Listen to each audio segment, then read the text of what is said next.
दीवाना अकेला recording studio Kahalgaon. भैया के रो शादी में पियवा जइबै नैहरवा। भैया के रो शादी में पियवा जइबै नैहरवा। हमरा की निकला दे सैया कौन बाली झुलनिया।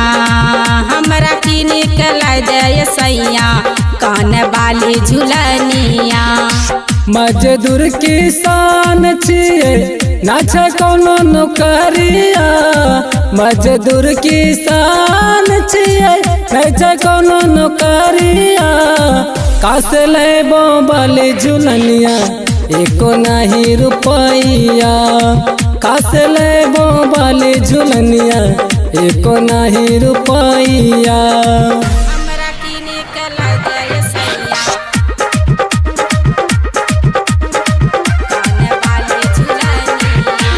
किसिम किसिम के पाउडर खरीदवला चल सैया बजरिया हो। कोला जोड़ी के बिनती करे छाल दन नेट वाला सरिया हो। किसिम किसिम के पाउडर खरीदवला चल सैया बजरिया हो। कोला जोड़ी के बिनती करे छाल दन नेट वाला सरिया हो। तोहरो फरमाइश सजनी कैसे करबै पूरा है। तोहरो फरमाइश सजनी कैसे करबै पूरा है। कासे लेबो बाली झुलनिया एको नहीं रुपैया है।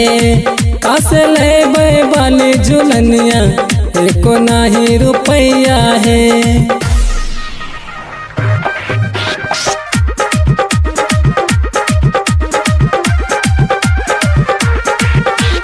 जिद न करो ए भोली सजनिया महंगा छै बाजार है। घर के खर्चा पूरे है नहीं हट कर छो बेकार है।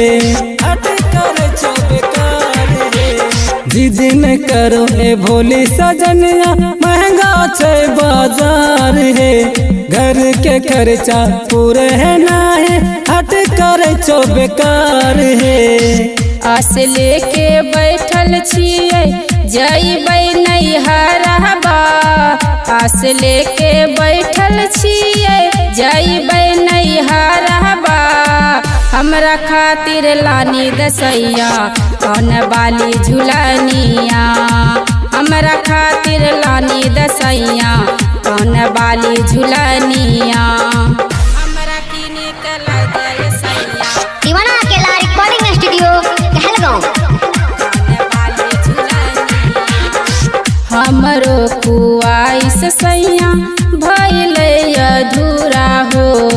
नैहर जाई खातिर सपना कर दी हो पूरा हो। हमरो खुआइस सैया भेले अधूरा हो। नैहर जाई खातिर सपना कर दी हो पूरा हो।